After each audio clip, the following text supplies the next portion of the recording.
Bismillahirrahmanirrahim. Assalamualaikum warahmatullahi wabarakatuh.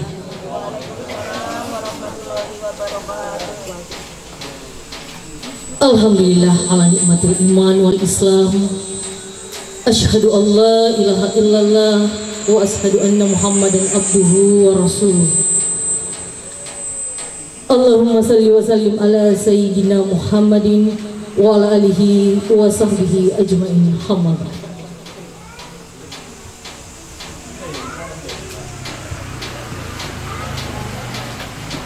Yang terhormat pembawa hikmah Al-Ustaz Kiai Haji Abdul Hadi MA, yang kami hormati Ketua Majelis Taklim At-Taqwa beserta anggota, yang kami hormati Ketua Majelis Taklim Al-Ikhlas beserta anggota, yang kami hormati Ketua Majelis Taklim Al-Hikmah beserta anggota, yang kami hormati rumpun keluarga besar Majelis Taklim Darussalam, wabil khusus tuan rumah Bapak Dayat sekeluarga, ibu-ibu dan segenap para tamu undangan yang sempat hadir pada malam hari ini.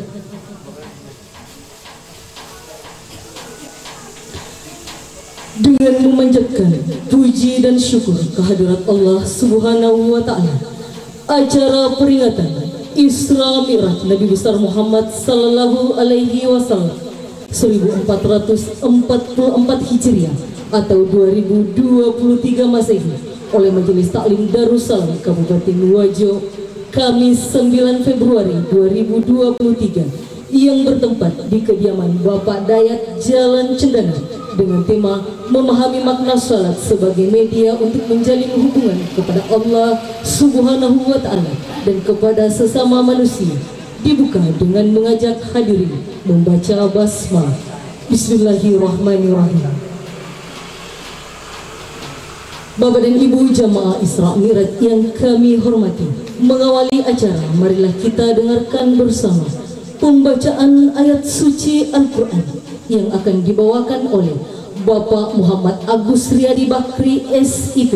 Kepada Bapak dengan hormat diistilahkan. A'udzu billahi minasy syaithanir rajim.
وجعلناه هدى لبني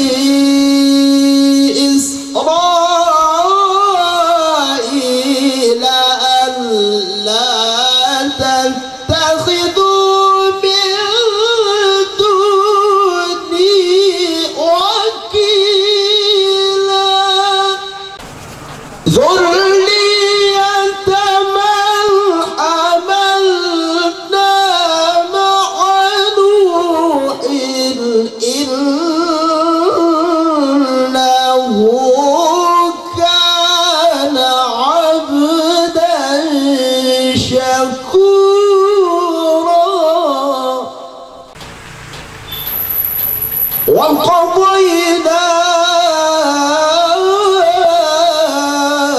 إلى بني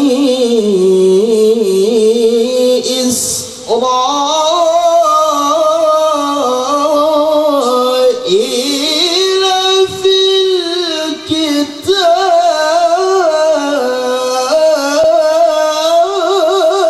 الكتاب لتفسدن في الأرض مرتين ولتعلن علوا كبيرا صدق الله العظيم. Memperjalankan hambanya Muhammad pada suatu malam dari Masjidil Haram ke Masjidil Aqsa yang telah kami berkahi sekelilingnya, agar kami perlihatkan kepadanya sebagian dari tanda-tanda kebesaran kami.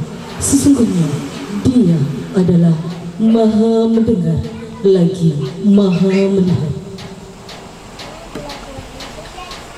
Bapak dan Ibu yang kami hormati, acara selanjutnya sepatah kata dari panitia pelaksana kepada Bapak Zulkifli Raja SHI dengan hormat disilakan. Assalamualaikum warahmatullahi wabarakatuh.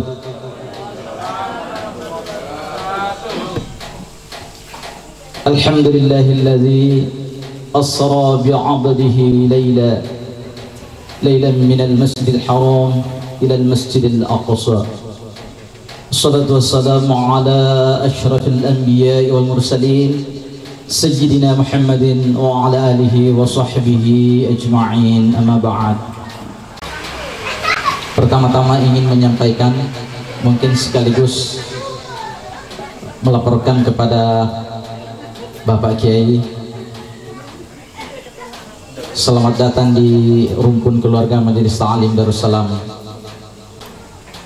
yang mana Majelis Ta'lim Darussalam itu adalah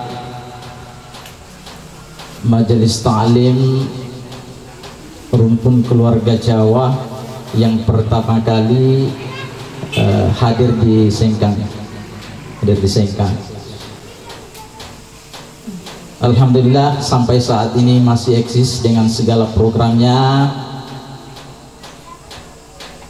acara rutinannya, yasin tahlil, dengan beberapa kegiatan lain seperti kegiatan yang kita laksanakan pada malam hari ini, yaitu perayaan Hari Besar Islam, peringatan Isra Mi'raj Nabi besar Muhammad sallallahu alaihi wasallam. Begitu pula peringatan hari-hari besar Islam yang lain seperti acara Maulid dan juga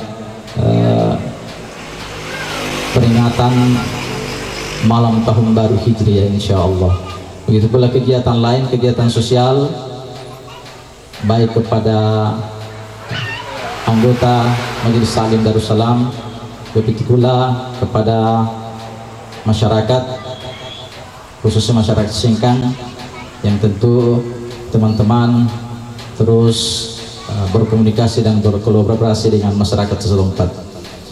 Kami tentu selaku panitia sangat berterima kasih kepada Bapak Kiai Haji Abdul Hadi MA atas berkenannya hadir bersama kita.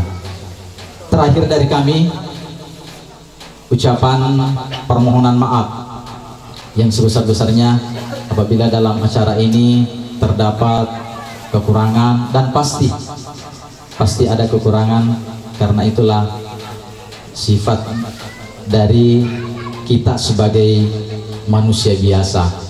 Kalau ada manusia yang tidak lepas dari kesalahan, itu dipertanyakan manusia apa bukan.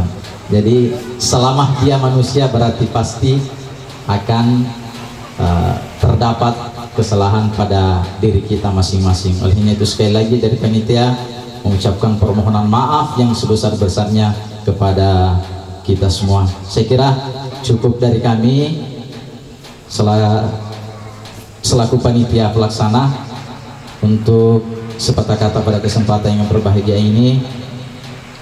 Mudah-mudahan acara kita pada malam ini senantiasa dilimpahkan berkah oleh Allah Subhanahu wa taala. Wabillahi taufiq wassadah. Assalamualaikum warahmatullahi wabarakatuh. Bismillahirrahmanirrahim. Assalamualaikum warahmatullahi wabarakatuh.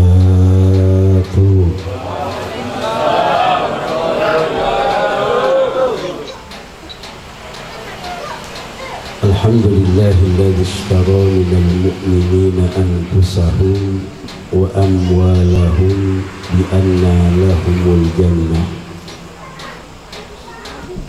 Asyhadu an la ilaha illallah wahdahu la syarika lah,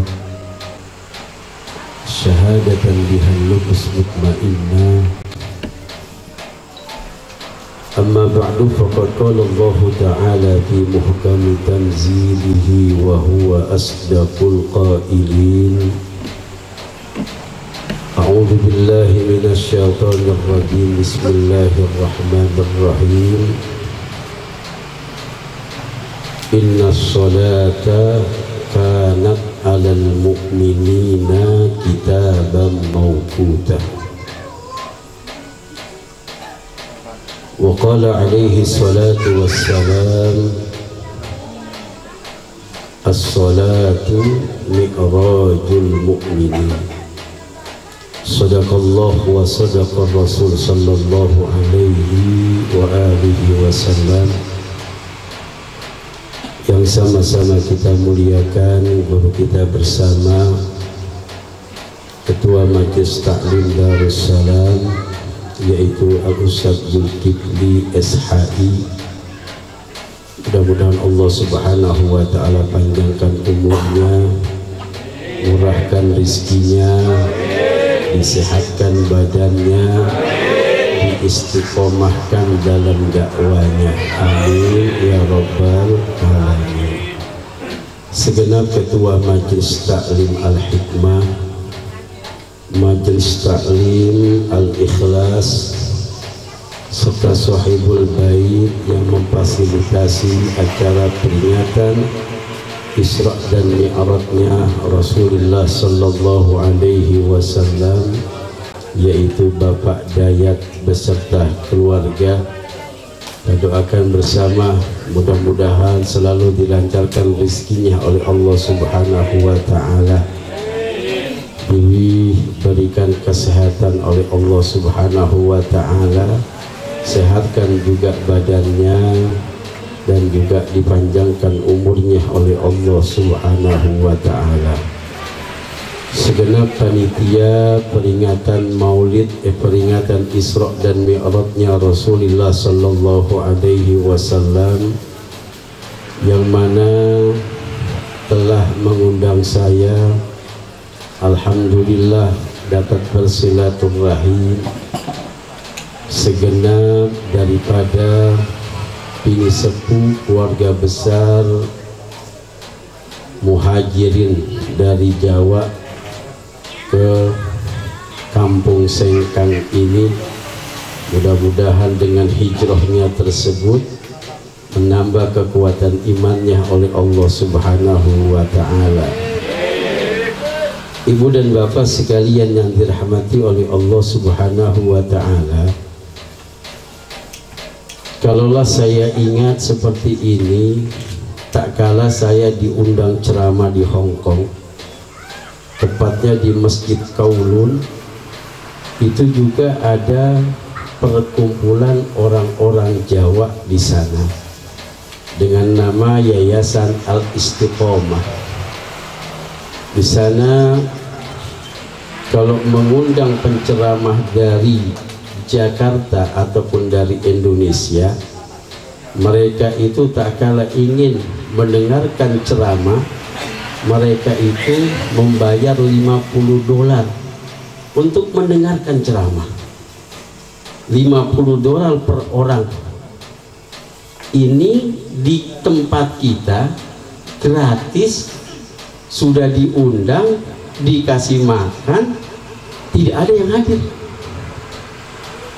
Tapi di Hong Kong tersebut mereka bayar $50 per orang. Mereka berduyun-duyun datang ke sana karena memang saudara-saudara kita di tempat sana itu di Hong Kong diberikan waktu liburnya, yaitu Yaumul Ahad. Mereka libur, berbondong-bondong masuk ke Masjid Kowloon, berada di kota Hong Kong tersebut, penuh satu masjid. Juga di Taiwan, di Hong Kong Square, penuh. Itu mereka bayar $50 per orang. Begitu pula kalau saya ceramah di Singapura, Malaysia, begitu pula.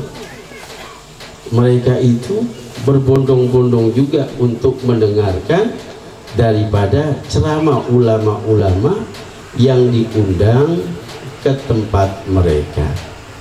Jadi alhamdulillah di tempat ini juga ada persatuan, ada perkumpulan orang-orang Jawa yang tidak meninggalkan adat istiadat. Kata dalam satu pepatah, tarkul adah adawah, meninggalkan satu kebiasaan bisa terjadi perselisihan di antara kita. Alhamdulillah masih ada yasinan, masih ada tahlilan, masih ada juga zikiran. Ibu dan bapak sekalian yang dirahmati oleh Allah Subhanahu wa ta'ala, bulan Rajab ini adalah bulan Isra dan Mi'rajnya junjungan Nabi besar kita Muhammad sallallahu alaihi wa alihi wasallam. Peringatan Isra dan Mi'raj atau peristiwa Isra dan Mi'raj tersebut tidak terlepas daripada hiburannya Allah Subhanahu wa ta'ala kepada baginda kita Rasulullah sallallahu alaihi wa alihi wasallam. Karena pada bulan itu 1 tahun sebelum Rasulullah sallallahu alaihi wasallam hijrah ke kota Madinah tersebut, orang-orang yang dikasihi, orang-orang yang dicintai oleh baginda Rasul sallallahu alaihi wa alihi wasallam tersebut dipanggil oleh Allah Subhanahu wa ta'ala satu persatu. Yang pertama dipanggil oleh Allah Subhanahu wa ta'ala istrinya yang tercinta yang bernama Siti Khadijah binti Khuwailid sebagai penopang dana dalam dakwanya baginda Rasul sallallahu alaihi wa alihi wasallam. Kemudian pamannya baginda Rasul sallallahu alaihi wasallam yang juga menopang serta memelihara baginda Rasul sejak dia kecil hingga dewasa, yang bernama Abu Thalib, telah dipanggil oleh Allah Subhanahu wa ta'ala. Karena ketika itu orang-orang Quraisy tersebut gencar mensabotase, gencar mengintimidasi daripada baginda Rasul sallallahu alaihi wasallam dalam berdakwah di kota suci Mekah, hingga diabadikan oleh Allah Subhanahu wa ta'ala dalam Al-Qur'anul Karim, wa idh yamkuru bikal ladina kafaru liyusbiktuka aw liyaktuluka aw liyukhrijuka wa yamkuruna wa yamkurullah wallahu khairul makirin. Ketika itu baginda Rasul sallallahu alaihi wasallam diintimidasi oleh orang-orang kafir Quraisy. Bahkan Rasulullah sallallahu alaihi wasallam tersebut di tempat kelahirannya beliau itu orang-orang Quraisy hendak membunuh Rasul dan juga mengusir Rasul sallallahu alaihi wasallam dari kota Mekah. Karena apa? Karena Rasulullah sallallahu alaihi wasallam membawa dan menyebarkan agama yang baru di kota Mekah tersebut. Ini 1 tahun baginda Rasul sallallahu alaihi wasallam sebelum hijrah ke kota Madinah tersebut. Allah Subhanahu wa ta'ala menghibur baginda Rasul dengan cara bagaimana menghiburnya tersebut, yaitu dengan cara mengisrakan dan memi'rajkan baginda Rasul sallallahu alaihi wa alihi wasallam. Maka ketika itu Baginda Rasul sallallahu alaihi wasallam sedang tertidur di rumahnya Ummu Hani, yaitu anak daripada Abu Thalib. Dia tertidur, kemudian Rasulullah terbangun di malam hari, kemudian pindah ke Masjidil Haram dan tertidur kembali di Masjidil Haram tersebut. Maka datanglah malaikat Jibril menghampiri baginda Rasul sallallahu alaihi wasallam. Diapakan baginda Rasul oleh malaikat Jibril tersebut?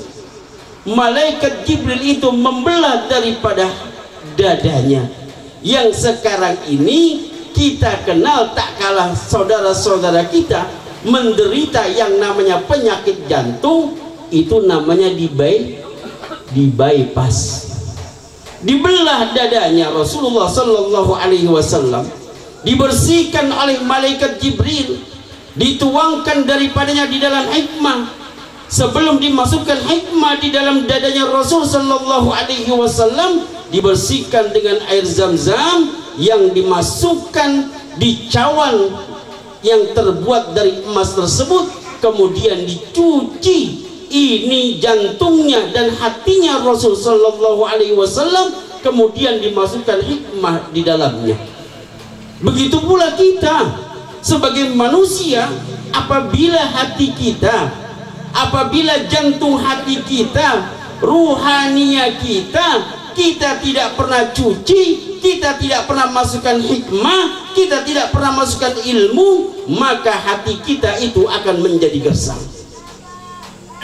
Dalam kitab Mukhtasar Ihya Ulumuddin itu Syekh Al-Mausuli itu mengatakan, "Lau kana marid yumna'u min at-ta'am wal masrab salasata ayyam famata." Jikalau orang yang sakit dicegah makanan dan minuman selama 3 hari, niscaya ini orang yang sakit tersebut akan mati. Kama salil qalbi, sebagaimana hati, idza yumna'u, apabila dicegah atau ditunda, minal ilmi wal hikmah salasati ayyam, dicegah masuknya ilmu dan juga hikmah di dalam hati tersebut, niscaya orang tersebut akan gersang hatinya. Itulah yang demikian tersebut Rasulullah sallallahu alaihi wasallam dimasukkan hikmah. Kita pun perlu memasukkan hikmah dan ilmu di dalam hati kita. Kalau kita 3 hari saja tidak menuntut ilmu, tidak mendatangi majlis taklim, niscaya manusia itu akan gersang hidupnya. Karena apa gersang tersebut? Karena tidak dimasukkan ilmu-ilmunya Allah subhanahu wa ta'ala sebagai apa? Sebagai penyejuk hati kita, sebagai penyejuk ruhania kita, sebagai penyejuk daripada kolbu kita. Karena memang jikalau manusia itu menuntut ilmu, paling tidak dia itu mendapatkan satu derajat yang tinggi di sisi Allah subhanahu wa ta'ala. Yarfa'illahu alladhina amanu minkum walladhina utul ilma darajat. Allah akan mengangkat orang-orang yang beriman dan orang-orang yang menuntut ilmu beberapa derajat. Imam Syafi'i pernah mengatakan dalam satu muktatofatnya, dalam satu mufradatnya, dalam satu mahfuzatnya, Imam Syafi'i radhiyallahu anhu pernah berkata, al-alim kabiran wa in kana hadasan, wal jahil saghiran wa in kana shaykhan. Ta'allam falaysal mar'u yuladu aliman falaysa lahu ilmin kaman huwa jahil. Al-alim kabiran wa in kana hadasan. Orang yang punya ilmu itu betul. Coba begini, ini ada orang penceramah datangnya belakangan. Kira-kira tempatnya sudah disediakan belum? Umurnya muda, dia datang terakhir, tetapi orangnya belum ada, tempatnya sudah disediakan. Ada buahnya lagi, enak nggak tiga kita? Mantap kan? Ada jeruk, ada anggur, tuh ada teh botol, lengkap seluruhnya. Karena apa? Karena ilmu dia dihormati, bukan karena umurnya. Wal jahilu saghiran wa in kana saykhan. Orang yang bodoh tersebut rendah derajatnya walaupun tua umurnya. Dia datang pertama, tempat duduknya di mana? Halo? Di belakang atau di depan? Di belakang. Di belakang. Karena apa? Tidak punya ilmu. Oleh karenanya, kalau sesuatu tanpa ilmu kita kerjakan, maka pekerjaannya tersebut akan ditolak oleh Allah Subhanahu wa ta'ala. Ini ada satu cerita, Pak. Ada satu cerita. Ini seorang suami, memang kerjaannya tidak pernah dia sholat, sama sekali tidak pernah sholat. Ini suami tiba-tiba ingin belajar sholat, ingin pergi sholat ke masjid, ingin pergi sholat kemana? Ke musola. Dia bilang sama istrinya, yang ini, kalau yang ini baru punya anak satu. Kalau punya anak satu bicaranya yang, kalau punya anak dua peyang. Punya anak satu bilangnya sayang. Punya anak dua punya anak tiga bukan peyang lagi, bicaranya babalu. Ini dia punya anak satu, dia mengatakan, wahai istriku, saya ini sebenarnya ingin sekali sholat. Ingin sholat, iya, bagaimana cara sholatnya? Sudah, ndak usah repot-repot. Yang penting bapak pergi ke masjid, bapak pergi ke musola, imam sujud, sujud, imam ruku, ruku. Artinya apa? Sholat ngikutin imam. Wah, dia pergi, Pak, ke musola. Apa kata istrinya? Sholat ikutin imam. Apapun yang dikerjakan imam, ikuti dia. Dia pergi ke musola. Karena dia baru pertama ingin melaksanakan ibadah sholat, dia apa? Dia diri di belakang imam, berdirinya di belakang imam. Imam takbiratul ihram, Allahu Akbar. Dia ingat pesan istrinya, ikutin imam, ikutin imam. Dia Allahu Akbar. Ini kebetulan musola tersebut, surau tersebut beradanya di mana? Di tengah-tengah sawah. Di mihrabnya nggak ada pintu, cuma jendela saja.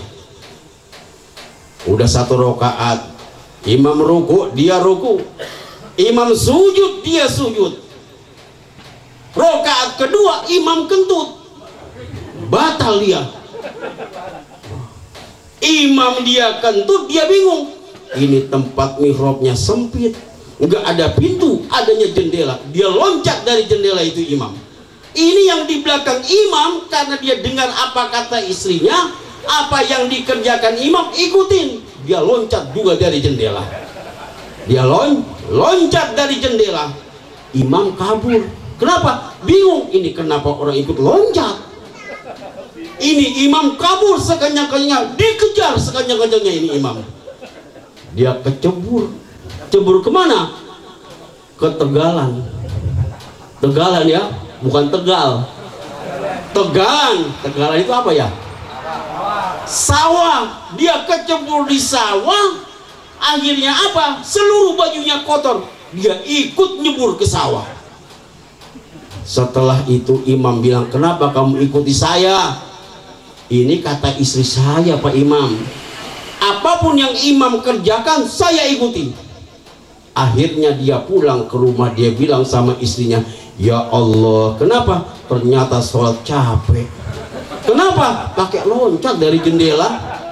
Itu namanya sholat. Itulah perlunya ilmu. Ketika kita itu melaksanakan segala sesuatunya harus dengan ilmu. Kata Zubat, karya Ibnu Rushd itu dikatakan, wa kullu man bighairi ilmin ya'malu a'maluhu mardudatun la tuqbalu. Setiap orang yang akan mengerjakan segala sesuatu harus dengan ilmu. Tanpa ilmu, pekerjaan kita ditolak oleh Allah dan tidak diterima sama sekali. Oleh karenanya, ilmu begitu pentingnya dalam mengarungi dunia ini. Untuk apa? Bekal kita nanti di akhirat. Betul, Bu? Betul. Itu kita harus pakai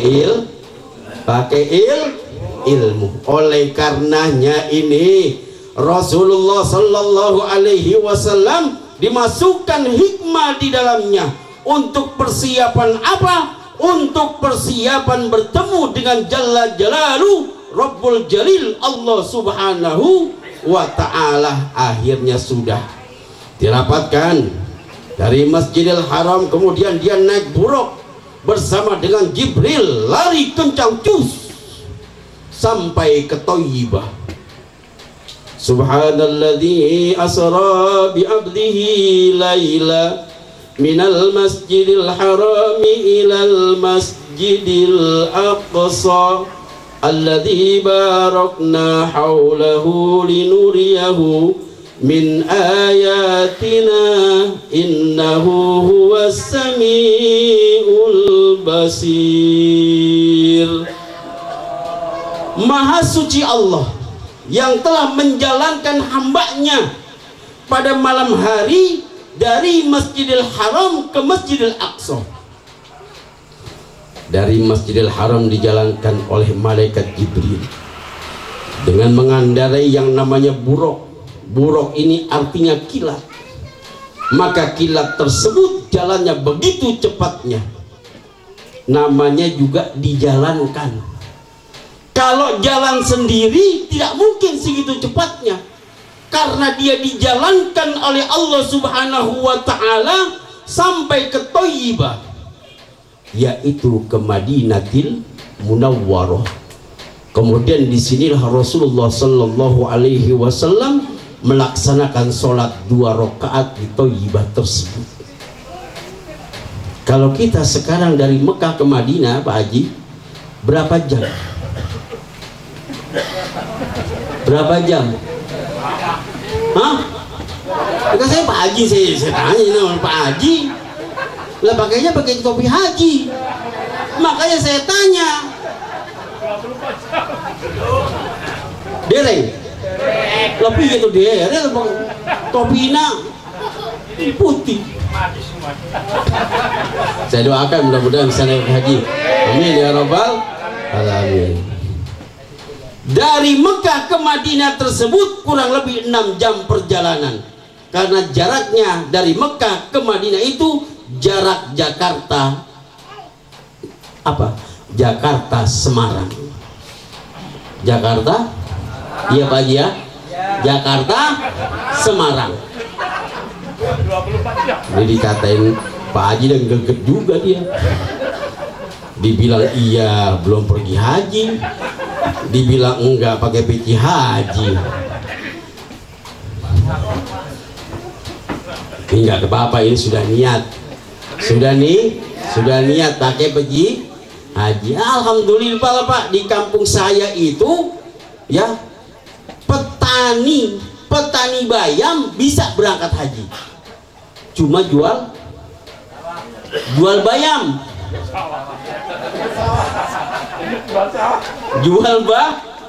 Jual bayam dia bisa berangkat haji. Bapaknya jual apa ini? Hah? Alhamdulillah banyak bininya berarti.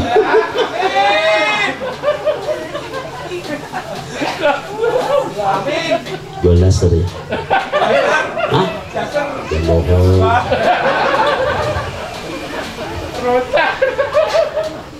Malu-malu karena 2 daster. Lah boleh nanti pulang kasih 2 ini. Sampai di mana tadi? Daster aja gitu. Mentang-mentang malam Jumat ingatnya daster.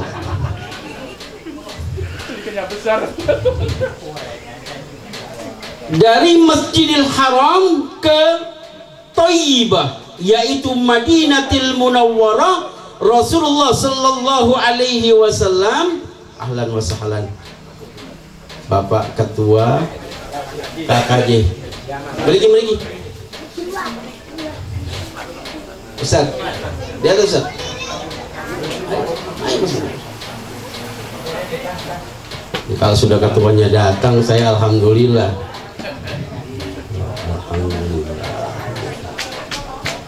Kalau ketuanya datang berarti amplopnya kencang juga ini. Nggak usah takut ya. Enggak Pak Ketua, enggak minta amplop saya sih. Enggak minta amplop kalau saya. Bukan, kadang-kadang kalau saya pulang istri nanyain apa, amplopnya mana Pak?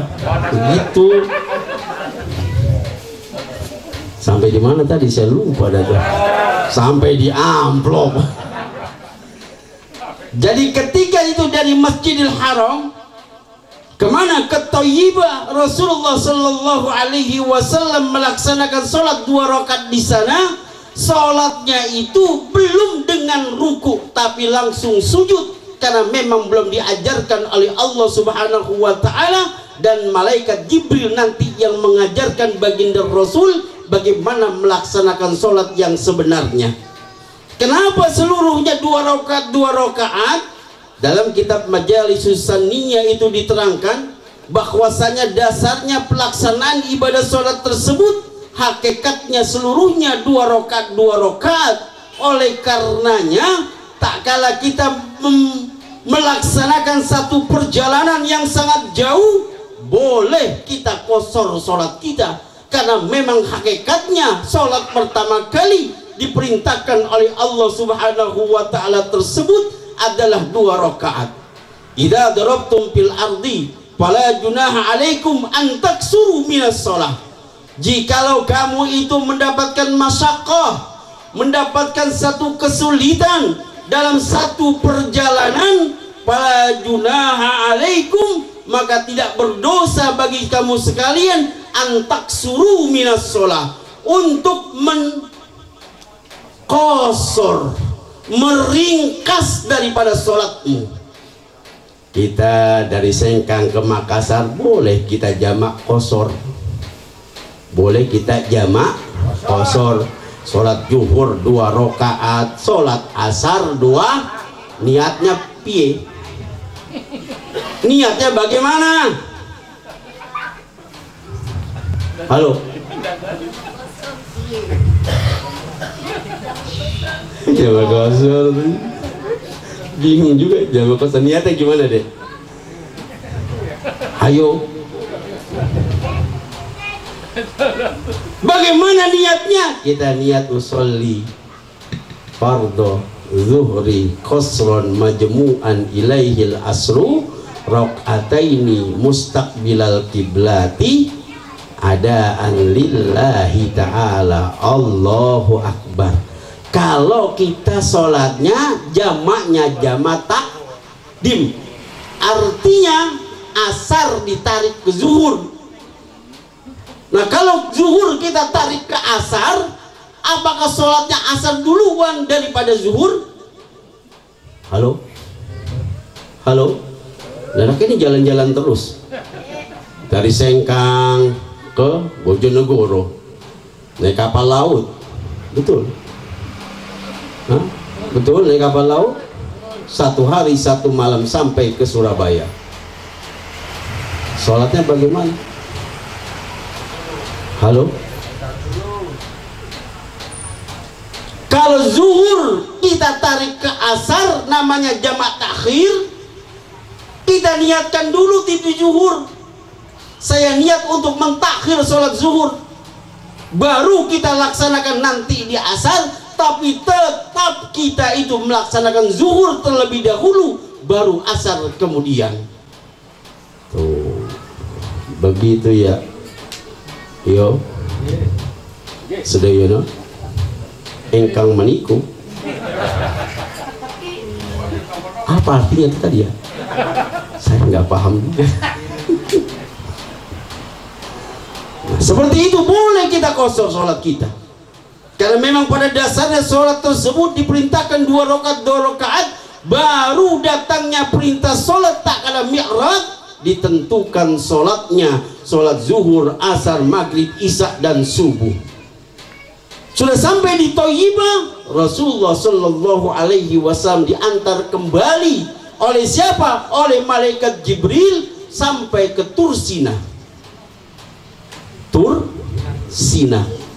Di Tursina ini adalah tempat berkontemplasi, bertahanus, bersemedi, bertafakur dan munajatnya Nabi Allah Musa alaihi salam kepada Allah Subhanahu wa taala di tempat itu selama berapa hari? 40 hari, 40 malam.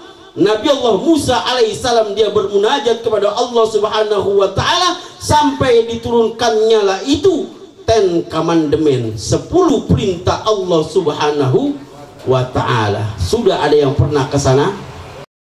Belum? Kenapa belum? Nyari duit mulu sih.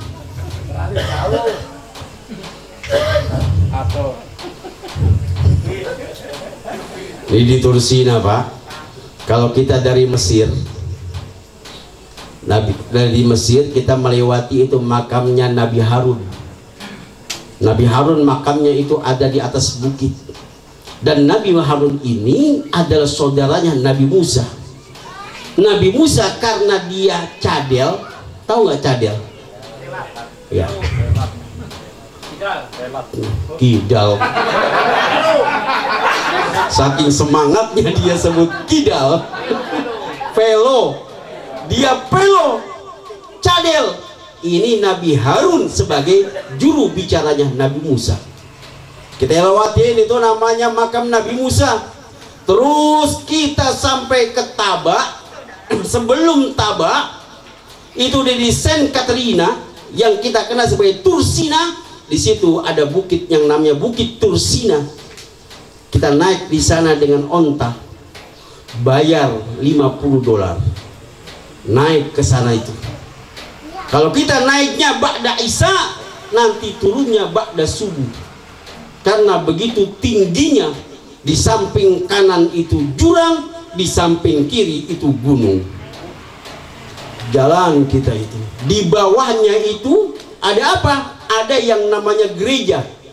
Sejak zaman Nabi Musa alaihissalam itu gereja sudah ada, dan disitulah ada yang namanya pohon yang apabila memasuki maghrib itu pohonnya harum semerbak, mengeluarkan wewangian. Kita naik ke sana deh tuh. Tempat apa? Tempat bersemedinya, bertahanusnya Nabi Musa alaihi salam selama 40 hari 40 malam, meminta petunjuk dari Allah Subhanahu wa ta'ala, disuruh menjaga 40 hari di bawah yang namanya Musa As-Samiri, yang kemudian menggantikan daripada agamanya Nabi Allah Musa alaihissalam menjadi sesembahannya, yaitu menciptakan patung anak sapi yang terbuat dari emas. Maka ketika itu Allah Subhanahu wa ta'ala menerangkan dalam Al-Quranul Karim, wa idh qala Musa liqaumihi ya qaumi innakum zalamtum anfusakum bittikhadikumul ijla fatubu ila bariikum faqtulu anfusakum dzalikum khairul lakum in kuntum ta'lamun. Wa idh qala Musa liqaumihi, dan ingatlah tak kala Musa berkata kepada kaumnya, innakum zalamtum anfusakum, sesungguhnya engkau telah membuat zalamtum, membuat aniaya terhadap diri kamu yang telah menjadikan anak sapi tersebut menjadi sesembahanmu. Maka bertobatlah kamu kepada Allah Subhanahu wa ta'ala, kepada Tuhanmu, dengan cara bagaimana? bunuh diri kamu semuanya. Tuh, bagaimana itu? Ini perintah Allah begitu. Dia musyrik kepada Allah. Cara bertobatnya bunuh diri mereka masing-masing. Tapi umatnya baginda Rasul sallallahu alaihi wasallam, tak kala dia bertobat maka dia akan diampunkan dosanya oleh Allah Subhanahu wa taala. At-taib minadz dzambi kaman la dzamba lahu. Orang yang bertobat karena dosa-dosanya kepada Allah Subhanahu wa taala, sebagaimana dia tidak mempunyai dosa lagi di sisi Allah Subhanahu wa taala. Enak tidak dari umatnya Rasul? Enak kita sebagai umatnya Rasulullah sallallahu alaihi wasallam. Karena sebutan Nabi sallallahu alaihi wasallam dalam satu riwayat dalam kitab Saraful Anam itu dikatakan wa dzikruhu ala mamarril ayyami yukarraru wa yutlah. Dan namanya tersebut disebut-sebut dan diulang-ulang pada tiap-tiap hari. Bagaimana Rasulullah disebutkan namanya? Ketika kita melaksanakan ibadah sholat, namanya diulang-ulang terus menerus. Nabi Ibrahim alaihi salam tidak terbakar dirinya dengan api karena apa? Karena ada nurnya baginda kita Rasulullah sallallahu alaihi wasallam di dalam diri Nabi Allah Ibrahim alaihi salam. Nah, itulah enaknya kita sebagai umat. Umat siapa? Umat baginda Rasul sallallahu alaihi wasallam. Ketika kita bertobat di mana saja pun akan diterima oleh Allah Subhanahu wa taala. Tetapi umatnya Nabi Musa, tak kala dia menyembah selain Allah, tobatnya harus membunuh dirinya masing-masing. Baru diterima tobatnya oleh Allah Subhanahu wa taala. Disinilah Rasulullah sallallahu alaihi wasallam melaksanakan apa? Melaksanakan sholat 2 rakaat pula di Tursina. Sebagai apa? Yaitu menapaktilasi, mengambil imtisal, mengambil ibrah daripada umatnya Nabi Musa alaihi salam. Sebagai apa? Bekal nanti menuju akhirat kelak daripada umatnya baginda kita Rasulullah sallallahu alaihi wasallam. Sudah nih dia sampai Tursina. Sampai Tursina sudah, kemudian dibawa lagi oleh malaikat Jibril. Setelah melaksanakan sholat yang 2 rakaat di Tursina, diajak oleh malaikat Jibril sampai kemana? Sampai ke Baitul Laham. Baitul, apa itu Baitul Laham? Yaitu Bethlehem. Bethlehem, Yerusalem, bukannya lem ya, Yerusalem. Di Yerusalem, di Bethlehem tersebut, Rasulullah sallallahu alaihi wasallam pun melaksanakan sholat yang 2 rakaat tersebut. Di mana? Di tempat kelahirannya Nabi Allah Isa alaihi salam sebagai seorang nabi yang paling muda pada masanya, yaitu umur 24 tahun, dipanggil oleh Allah Subhanahu wa ta'ala. Di situ dia sholat di samping tempat kelahirannya Nabi Allah Isa alaihi salam.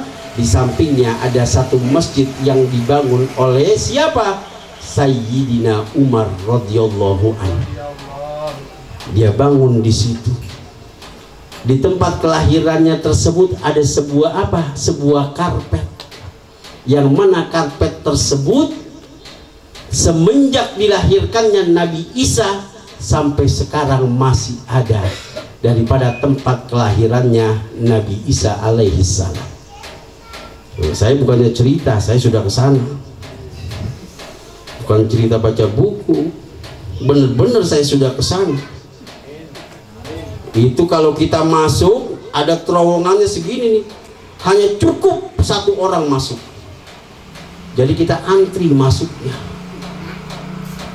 Di dalamnya luas, luarnya sempit, dalamnya lega. Jangan ditafsirin macam-macam. Oh. Daster ini, daster, ya, daster Pak, daster. Ya. Lubangnya sempit, dalamnya lah, daster itu. Udah masuk di situ, girang banget dia, seneng banget. Ya Allah, pengantin baru. Hujan, landasan basah ini. Sudah, ini tempatnya kecil, disitulah baginda Rasul Sallallahu Alaihi Wasallam pun melaksanakan sholat 2 rakaat, mengambil tabarruk kepada nabi-nabi terdahulu. Sudah selesai di situ, Rasulullah diantar kembali oleh malaikat Jibril menuju Baitul Maqdis. Baitul Maqdis ataupun Masjidil Aqsa. Jarak antara Bethlehem dengan Masjidil Aqsa yang dibangun oleh Nabi Allah Sulaiman alaihissalam tersebut jaraknya kurang lebih hanya 3 kilo. Ke situ dia pergi sampai di Baitul Maqdis, di masjidnya yang bernama Masjidil Aqsa, yang terdapat di dalam Al-Quranul Karim, minal Masjidil Haram ilal Masjidil Aqsa. Sampai ke Masjidil Aqsa tersebut Rasulullah mengimami seluruh para anbiya-anbiyanya Allah Subhanahu wa ta'ala. Nabi jumlahnya berapa Pak? Hah? Itu yang dihafal 25. Nabi jumlahnya itu 240.000 nabi, sedangkan Rasul berjumlah 315 Rasul yang wajib kita hafal 25. Itu pun di depan sama belakang saja yang kita hafal.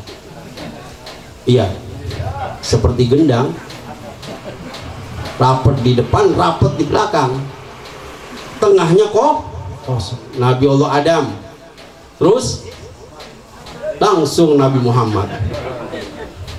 Hafalnya cuma dua saja sudah cukup. Yang penting ujung dengan ujung. Semuanya itu namanya sudah terkena semuanya. 25 saja kita dihafal.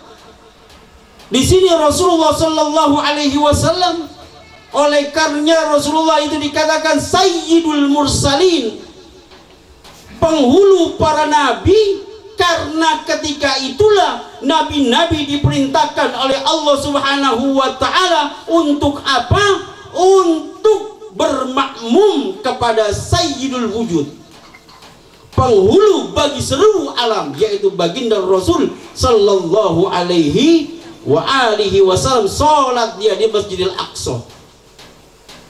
Masjidil Aqsa kubahnya warnanya apa? Halo, Masjidil Aqsa kubahnya warnanya kuning kan? Dibohongi nama Yahudi. Kalau kuning itu namanya Kubbatus Sakhra, kubah penutup apa? Penutup batu ketika Rasul akan bermi'raj ke Sidratul Muntaha. Itu batu ditendang oleh Rasul sampai sekarang dia mengambang antara langit dan bumi, tidak turun ke bumi, tidak naik ke langit. Tuh. Namanya itu batu terapung yang berada di komplek Baitul Maqdis, bisa kita sholat di bawahnya.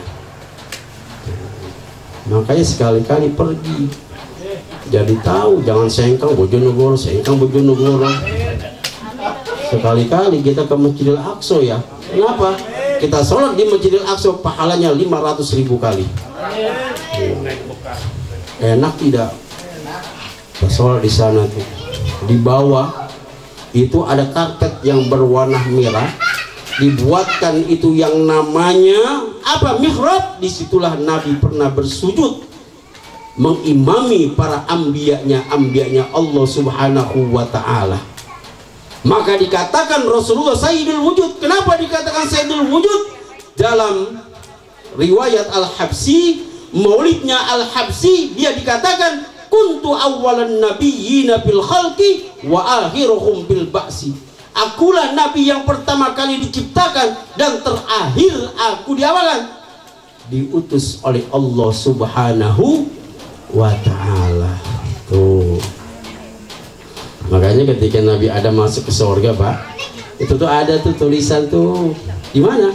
Di tempat-tempat kamar-kamar surga itu sudah tertuliskan la ilaha illallah Muhammadur Rasulullah. Hingga Rasulullah sallallahu alaihi wasallam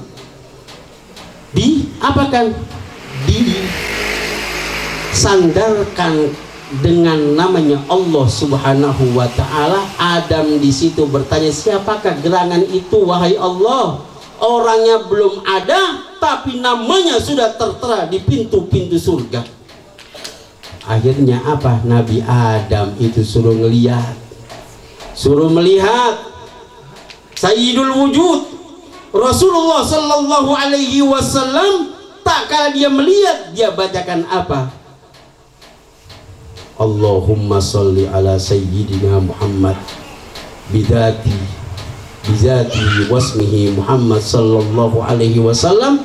Ditiupkan nih jempolnya, tampak di situ wajah baginda Rasul yang begitu gantengnya, yang begitu menawannya, hingga Nabiullah Adam alaihissalam berselawat kepada beliau Rasul.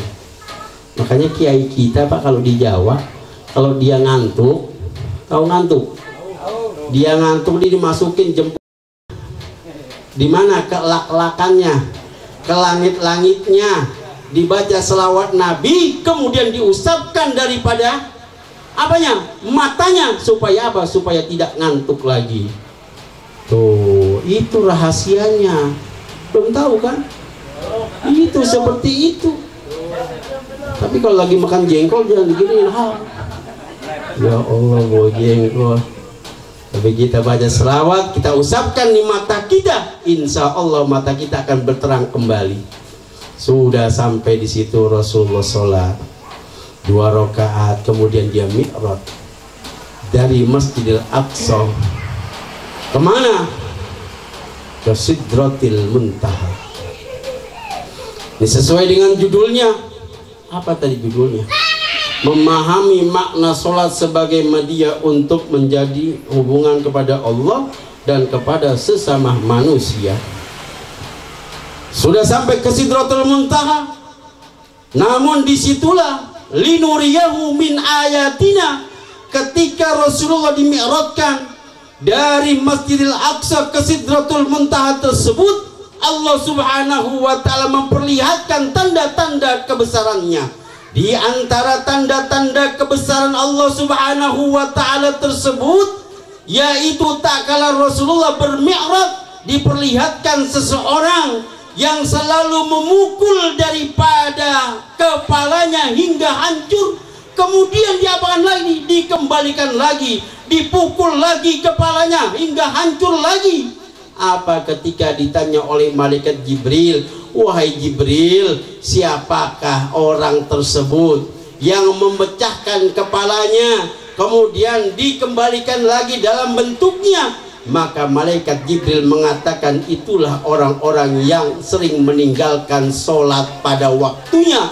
Maka Allah Subhanahu wa ta'ala pecahkan kepalanya sendiri, kemudian dikembalikan lagi. Karena apa? Karena yang namanya sholat tersebut adalah satu hubungan vertikal antara makhluk dengan Khalik. Satu kewajiban yang diterima oleh baginda Rasul sallallahu alaihi wasallam tanpa satu perantara malaikat Jibril. Ketika sudah sampai ke Sidratul Muntaha, malaikat Jibril mengatakan, wahai Rasulullah, wahai Habibullah, aku tidak bisa sampai ke Sidratul Muntaha. Apabila saya sampai ke Sidratul Muntaha, maka akan hancur diriku. Dikarenakan begitu tingginya derajatnya Allah Subhanahu wa ta'ala, dan begitu pula Rasulullah sallallahu alaihi wasallam adalah manusia yang diagungkan dan diistimewakan oleh Allah Subhanahu wa taala tersebut, hingga dia tidak terbakar dirinya. Karena apa? Karena Rasulullah sallallahu alaihi wasallam adalah dari pancaran sinar ilahi. Engkau ini matahari, engkau ini bulan purnama, anta nurun fauqa nuri, engkau itu adalah cahaya di atas cahaya. Artinya bagaimana Rasulullah tersebut cahayanya melebihi cahaya bulan, Rasulullah itu cahayanya melebihi cahaya matahari, bukan melebihi cahaya ilahi. Karena apa? Rasulullah itu adalah pancaran cahaya ilahi yang diciptakan dari nurnya Allah Subhanahu wa ta'ala. Kalau kita melihat ada yang namanya teori imanasi, Ustaz ya, ada teori imanasi ya. Ini kan SHI, sarjana hukum Islam, pasti pernah belajar namanya tasawuf ya. Iya, belajar ilmu tasawuf. Kenapa dilihat saya? Itu filsafat Al-Farabi, ada yang namanya teori emanasi. Teori emanasi tersebut adalah teori pemecahan cahaya. Di situ dibagi menjadi 10 cahaya ketuhanan yang diemanasikan, yang dipancarkan kepada seluruh makhluk-makhluk yang ada di atas dunia ini. Di antaranya pancaran ilahi tersebut, pecahannya menjadi siapa? Menjadi cahayanya baginda Rasul sallallahu alaihi wa alihi wasallam. Pemecahan cahaya dan pemecahan jiwa, yang sekarang pun ulama-ulama kita ada yang punya itu teori emanasi dan juga mempunyai ilmu emanasi. Contoh, pernah tidak ziarah ke makam Syekh Muhyi?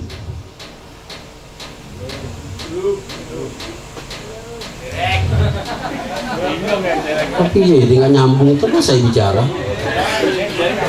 Syekh Muhyi itu adanya di Pamijahan, Tasikmalaya. Seperti juga yang namanya di Bangkalan siapa? Syekhona Khalil. Nah, Syekhona Khalil setiap Jumat itu dia pergi ke Mekah. Dia hanya masuk ke dalam ruangannya, dia masuk ke dalam mihrabnya, dia masuk ke dalam kamarnya, tak kala ditanya dikatakan mana Syekhona Khalil, dia sedang pergi ke Mekah. Dan sekarang pun banyak yang terjadi. Dengan siapa terjadi? Yaitu Habib Syekh Al-Jufri, Allah yarham. Kenal Syekh Al-Jufri? Kamu dong piyong. Syekh Al-Jufri, Habib Syekh Al-Jufri yang ada di Condet Batu Ampar. Ada yang paling mudah aja deh saya kasih tahu sekarang. Itu enggak nyambung semua saya bilang. Ini ternyata enggak pernah berziarah kali ya. Dagang terus. Enggak bisa ini yang kita nyari karomah. Tabaruk, kita harusnya tabaruk. Kita tabaruk. Tabaruk apa? Mencari satu keberkahan. Namanya barokah, ziyadatul khair. Menambah satu keberkahan, menambah satu kebaikan dalam kehidupan kita. Jangan nyari duit terus. Duit mulu. Utangnya ake.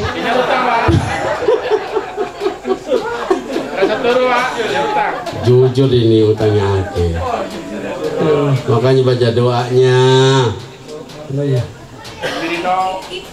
Wa na'udzubika min ghalabatid daini wa qahrir rijal. Ya Allah, lindungilah aku dari apa?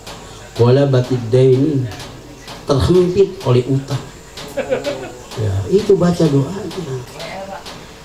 Insya Allah ya, kalau dibayar lunas. Sampai di mana tadi? Itu utang-utang aja.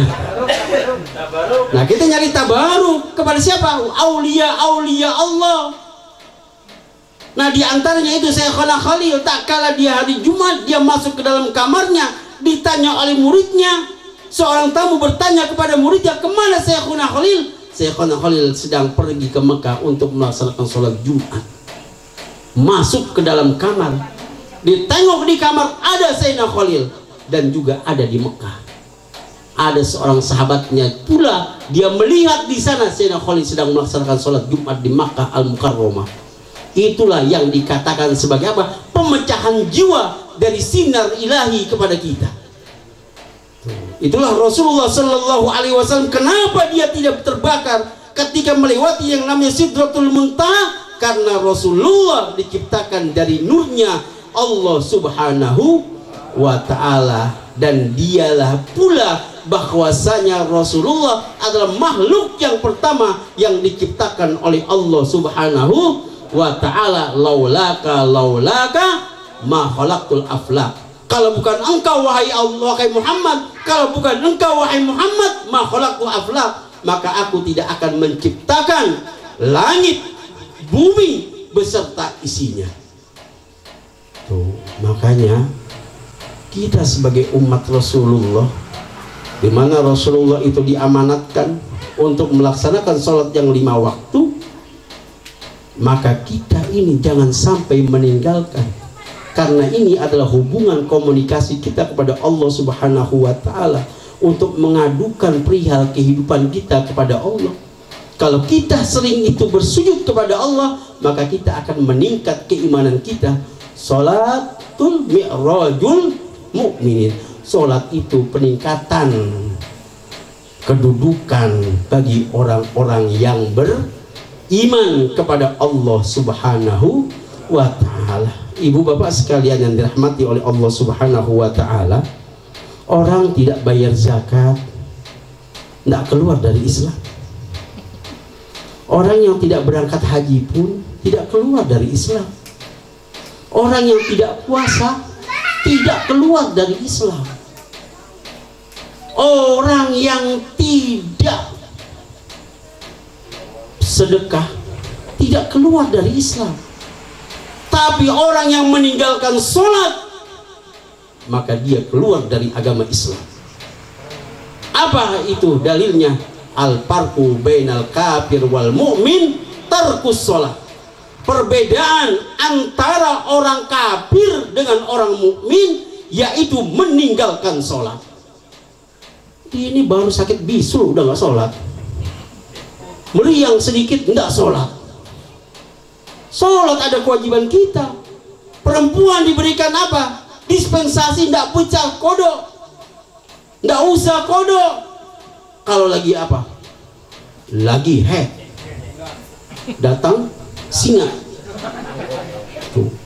Apa kata Siti Aisyah? Kunna nu'maru biqada'i shaum wala nu'maru biqada'i shalah. Kami perempuan diperintahkan untuk mengganti puasa, tetapi kami tidak diperintahkan untuk mengganti sholat. Makanya perempuan itu disayangi oleh Allah Subhanahu wa Ta'ala. Setengah umurnya tidak melaksanakan ibadah sholat kepada Allah Subhanahu wa Ta'ala. Makanya bu, taat sama suami. Ini suami kalau lagi pengantin baru sih jadi singa, udah punya anak 3 aja jadi kucing. Iya pak ya, iya.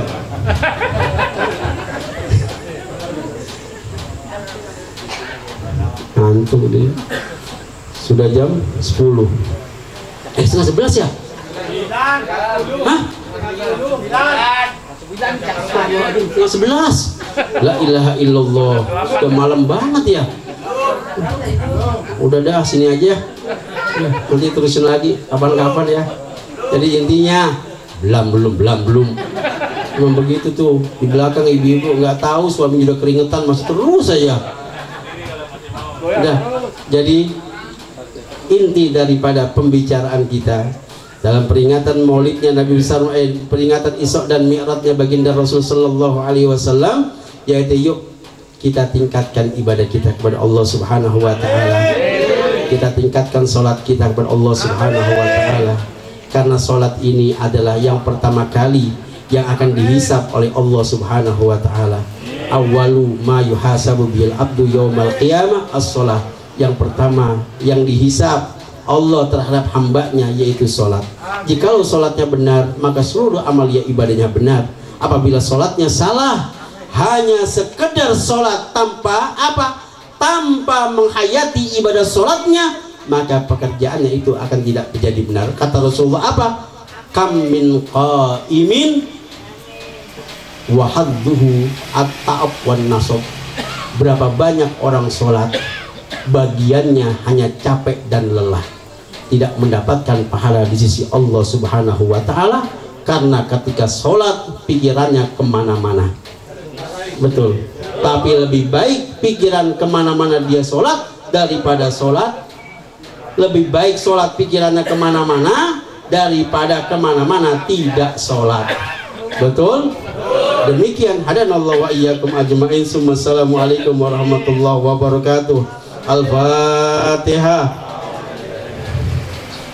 Alhamdulillahirabbil alamin arrahmanir rahim maliki yaumiddin. Iyyaka na'budu wa iyyaka nasta'in. Shiratal mustaqim shiratal ladzina an'amta 'alaihim ghairil maghdubi 'alaihim waladdallin. Astaghfirullahaladzim, lakal hamdu ya maulana ya ma'bud wa sallim waradallahu tabaraka wa ta'ala sudi ashabi sayyidina rasulillahi ajma'in walhamdulillahi rabbil alamin. Hamdan katsiran tayyiban barakan fi hamdan yuwafi ni'amahu kafi mazida. Ya rabbana lakal hamdu kama yanbaghi li jalali wajhil karim wal 'azimi sultani.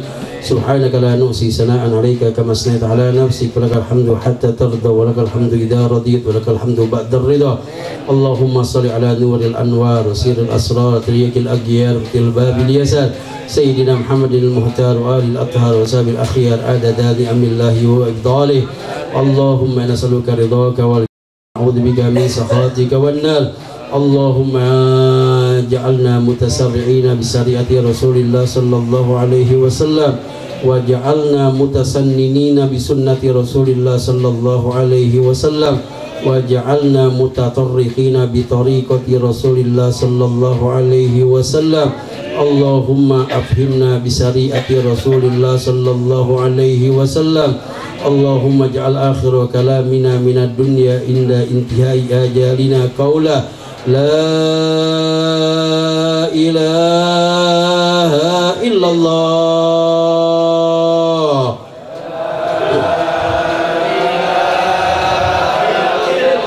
La ilaha illallah.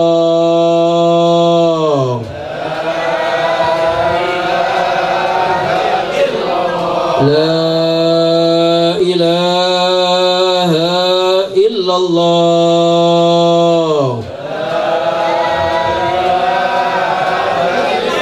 Muhammadur Rasulullah sallallahu alaihi wasallam. Kana Abdul Haq ambitna Allahumma fiha gari mudillin wala dhalin wala mabtunin wala mugari anta hasbunallah anta wa ni'mal wakil wala haula wala quwwata illa billahil aliyyil azim. Rabbana fil lana wa liwalidina warhamna warhamhuma kama rabbawna shighara. Rabbana atina fid dunya hasanah wa fil akhirati hasanatan wa qina adzabannar. Wa sallallahu ala khairi khalqi Muhammadin wa ala alihi wa sahbihi wa sallam walhamdulillahi rabbil alamin.